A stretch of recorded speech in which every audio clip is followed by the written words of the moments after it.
भाई, आप तो जानते ही हो कि मैं यीशु से कितना प्यार करता हूँ, लेकिन इस बार जो हुआ वो ठीक नहीं था। और हैरानी की बात तो यह है कि आप यीशु को रोकने की बजाय उसे प्रोत्साहन दे रहे हैं। यही तो सोचने की बात है कि आखिर यीशु नीमा की आंखों की रोशनी कैसे लौटा सकता है भला? और अगर ये संभव होता तो क्या रब्बी गुरुजी अपनी बेटी को अभी तक अंधा रहने देते? तुम्हारा बेटा क्या कोई ईश्वर है जो ऐसे हाथ घुमाएगा और नीमा की आंखों की रोशनी वापस आ जाएगी, वो देखने लग जाएगी? बात सिर्फ यीशु की नहीं है, बात ईश्वर पर विश्वास की भी है। हो सकता है कि ईश्वर की कृपा से नीमा की आंखों की रोशनी वापस आ जाए, और ऐसा भी हो सकता है कि ऐसा ना हो, किंतु कोशिश करने से पहले ही यीशु को रोक देने का अर्थ यह हुआ कि हम ईश्वर की आस्था, उनके अस्तित्व पर सवाल उठा रहे हैं। और ऐसा कर कर क्या हम विफल माता पिता साबित नहीं होंगे? लेकिन भाई, आपको नहीं लगता कि यीशु असंभव को संभव बनाने की कोशिश कर रहा है? और ये सब जानते हुए भी आप दोनों उसे प्रोत्साहित क्यों कर रहे हो?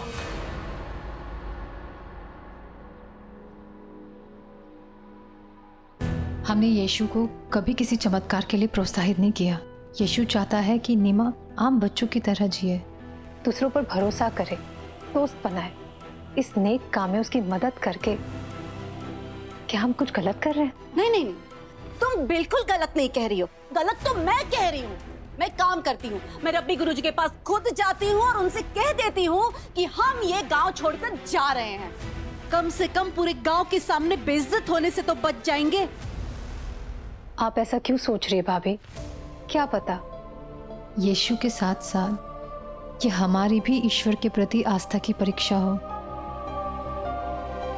भाभी, यीशु आपका भी बेटा है ना, तो अपने बेटे पर विश्वास रखिए, और सिर्फ यीशु में ही नहीं, ईश्वर में भी भरोसा रखिए। छोड़ो मुझे, चलो। एक ही दिन की बात है ना। ये सारी नौटंकी खत्म होने के बाद जब चारों तरफ हमारी थू थू होगी, तब मैं किसी की नहीं सुनूंगी। जो आपके भाई साहब को लगेगा वो करेंगे, और जो उन्हें लगेगा वो करेंगे, लेकिन मैं अपने बच्चों को लेकर अपना ठिकाना ढूंढ लूंगी। मारिया,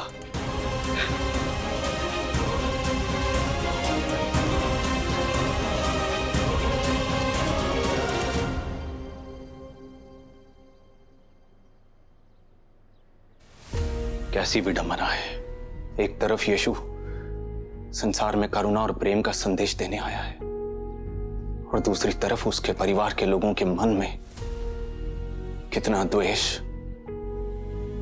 कितनी कड़वाहट है। मैं नहीं जानती कि कल यीशु नीमा की दृष्टि लौटा पाएगा या नहीं,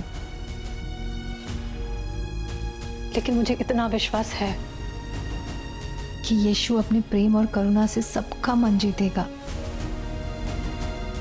मारिया भाभी का भी और रब्बी गुरुजी का भी।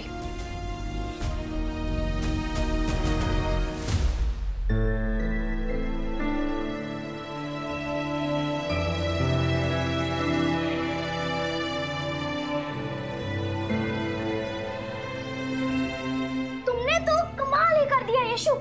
उस आवाज वाले गेम ने तो पूरा खेल बदल कर रख दिया। यीशु भैया, क्या आपको चिंता हो रही है कि कल नीमा की आंखों की रोशनी वापस आएगी या नहीं? अरे, जैसे आपने ईश्वर से प्रार्थना करके चीरू को ठीक कर दिया था, वैसे ही नीमा को भी कर दीजिएगा।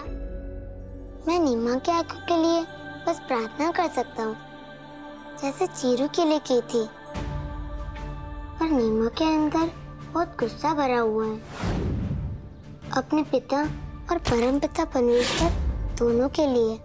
अगर वो अपना गुस्सा भूलकर सब परमपिता परमेश्वर के ऊपर छोड़ देगी, तो मुझे पूरा विश्वास है कि परमपिता जरूर उसे चमत्कार के रूप में अपना आशीर्वाद देंगे। लेकिन ये कैसे होगा यीशु? इतने सालों का गुस्सा एक दिन में कैसे भूल पाएगी नीवा? माँ मुझे अक्सर परमपिता परमेश्वर के भक्तों की कहानियां सुनाती है। क्या कहती थी वो? यही कि परमपिता परमेश्वर का उपहार पाने के लिए भक्तों को पहले परीक्षा देनी पड़ती है।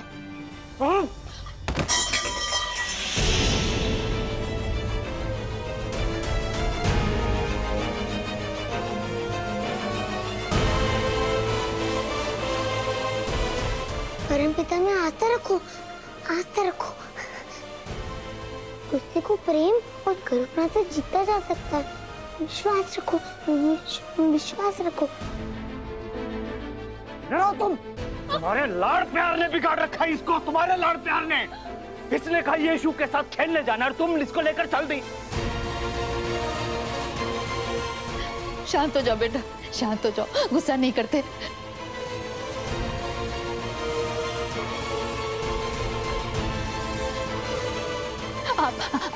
आप भी शांत हो जाइए, मैं समझाती हूँ इसको, मैं समझा दूंगी।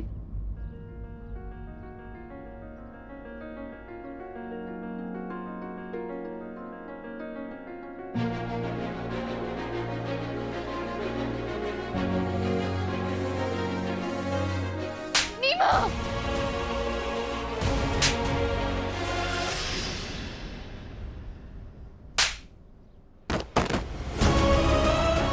इतनी अकड़! हाँ? ये सब उस यीशु से मिलने का नतीजा है। उसी ने इसे मेरे खिलाफ भड़काया है, इसलिए इतनी अकड़ दिखा रही है। कोई बात नहीं, मेरे पास बड़ी से बड़ी अकड़ निकालने का तरीका है।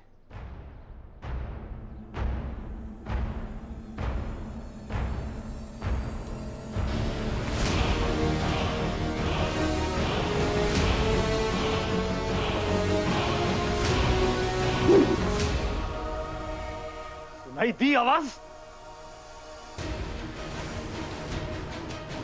सुनाई दी ना तुम्हें इसकी आवाज? अब ये आवाज तुम्हें इतनी सुनाई देगी कि यीशु का नाम लेना भूल जाओगी, समझी? डरो मत, गुस्सा मत करो, सिर्फ विश्वास रखो। ये यीशु भैया को क्या हो रहा है? पता नहीं, जल्दी से मेरी चाची को बुला कर लाओ। आशिया, जाओ। जहाँ परमपिता परमेश्वर का घर होता है वहाँ डर नहीं होता। अपने मन में परमपिता का घर बना लो। नहीं, मत कीजिए ऐसा। पीछे जाओ तुम। मैं आपके हाथ जोड़ती हूँ, ऐसा मत कीजिए। अब नहीं होगा, ऐसा कभी नहीं होगा। डरो नहीं, परमपिता परमेश्वर के बारे में सोचो।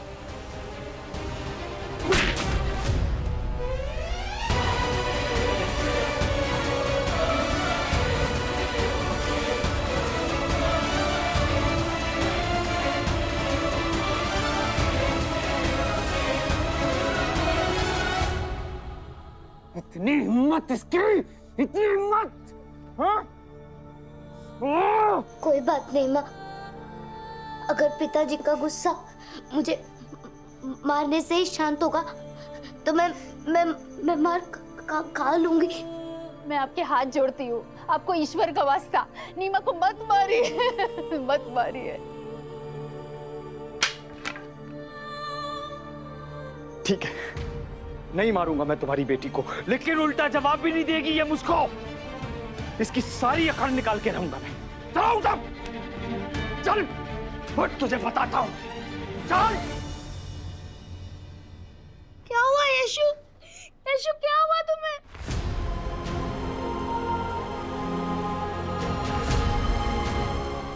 यीशु, यीशु, यीशु, क्या हुआ मेरे बच्चे? बच्चे क्या हुआ है?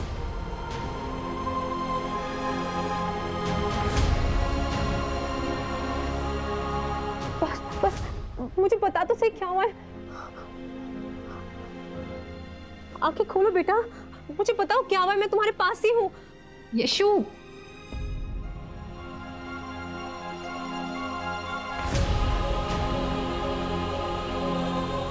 यीशु, क्या हुआ है? नीमा, मुझे नीमा को देखने जाना है। नीमा, यशु,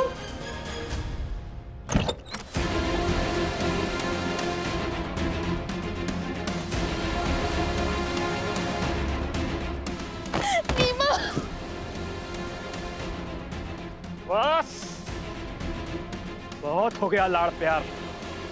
और याद रखना, आज इसे खाना नहीं मिलना चाहिए। एक दिन धूप में खड़ी रहेगी तो सारी की सारी अकड़ बाहर निकल जाएगी इसकी।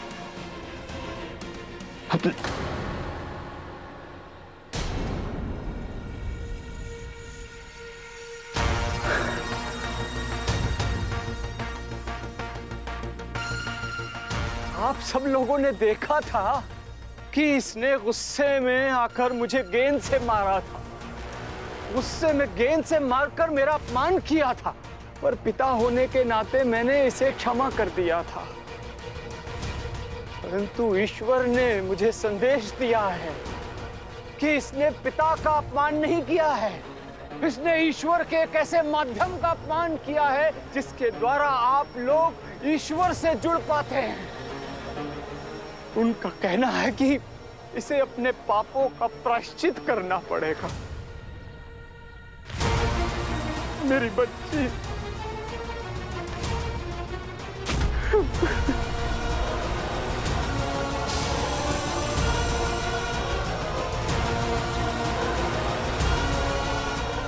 प्रभु तेरी माया, कहीं धूप कहीं छाया।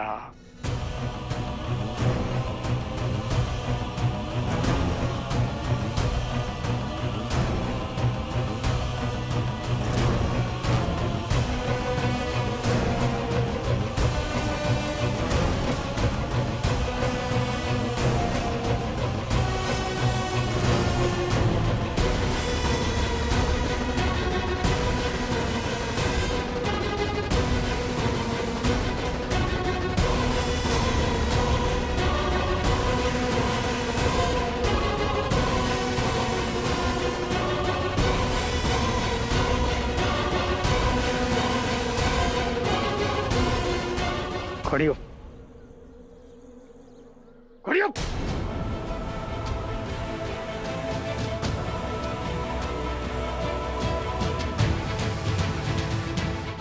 पकड़ो इसे, पकड़ो। इस पत्थर को अपने सिर पे रखो और सूरज ढलने तक इसी तरह से खड़ी रहना धूप में, समझी? याद रखना, उसे दिन भर धूप में भूखे प्यासे खड़े रहना है। और अगर जरा भी ममता दिखाई ना तो रात का भी खाना नहीं मिलेगा उसे। चलो चलो।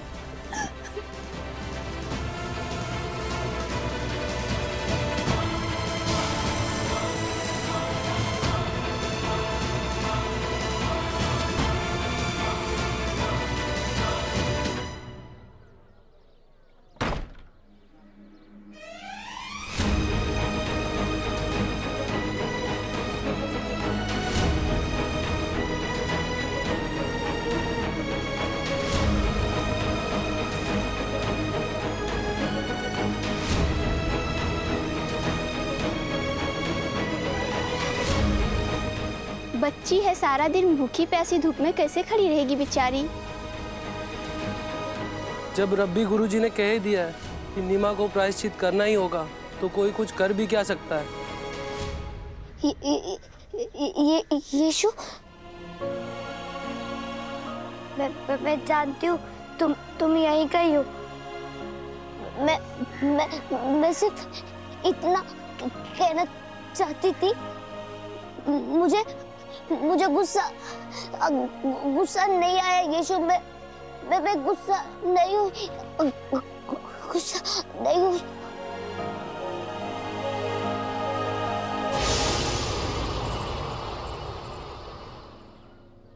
अंधी होने के साथ साथ बहरी हो गई हो क्या? धूप में खड़े होने के लिए कहा था तुमसे। जाओ, धूप में खड़ी हो जाओ, जाओ।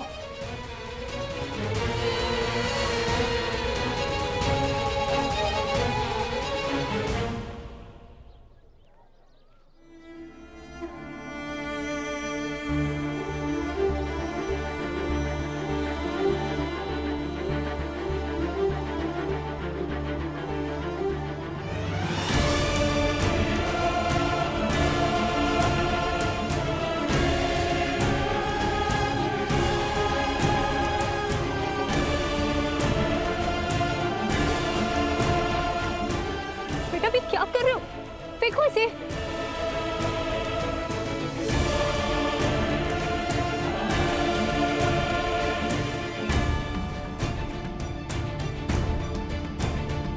बेटा उतारो इसे। ये तुम क्या कर रहे हो यशु? जो परमेश्वर के लिए खड़े होंगे, यीशु हमेशा उनके लिए खड़ा होगा।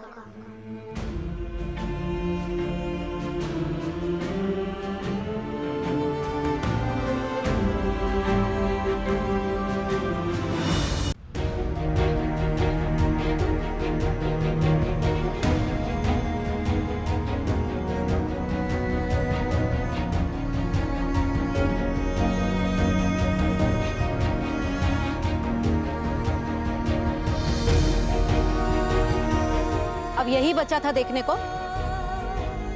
यीशु नीमा का हौसला बढ़ा रहा है। पूरे वक्त में कोई साथ खड़ा रहे तो बुरा वक्त आसानी से निकल जाता है।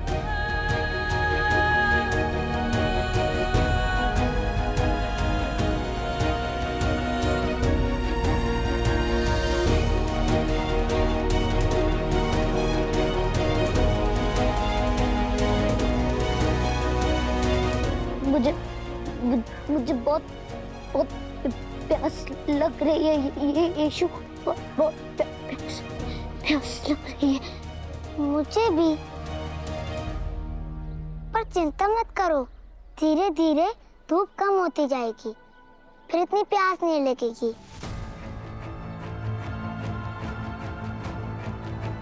अच्छा, कुछ और बात करते हैं। ये बताओ कि वो आवाज करने वाली गेंद कैसे लगी?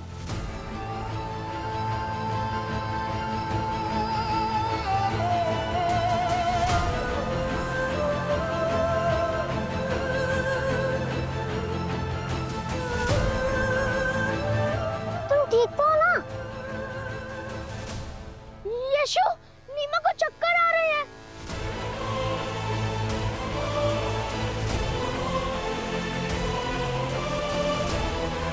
हे परमपिता परमेश्वर, मदद कीजिए।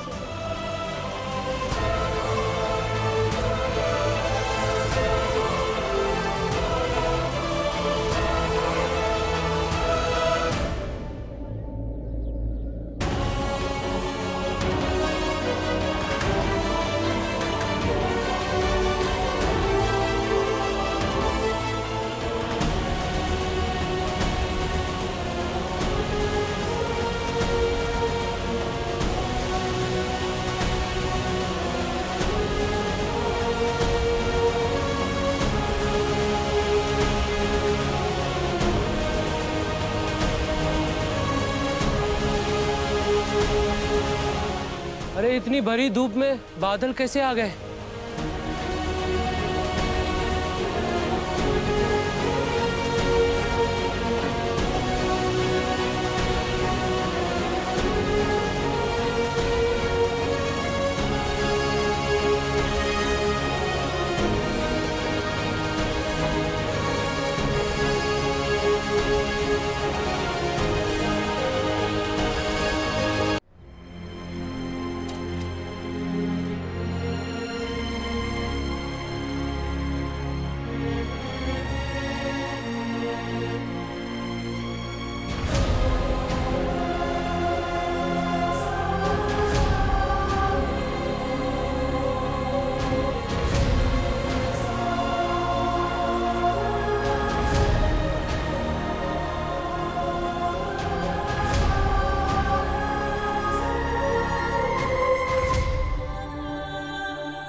क्या शाम तक बादल ऐसे ही छाए रहेंगे, फिर तुम्हें इतनी प्यास भी नहीं लगेगी और चक्कर भी नहीं आएंगे। मेरे लिए तकलीफ उठाने की क्या जरूरत है यीशु? तुम अपने घर लौट जाओ। मैं कहीं नहीं जाऊंगा, शाम तक यहीं खड़ा रहूंगा तुम्हारे साथ।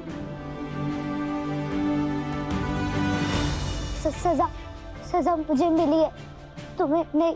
फिर तुम क्यों? क्योंकि मैं तुम्हारा दोस्त हूँ और दोस्त कभी भी मुसीबत में अकेला छोड़ के नहीं जाते।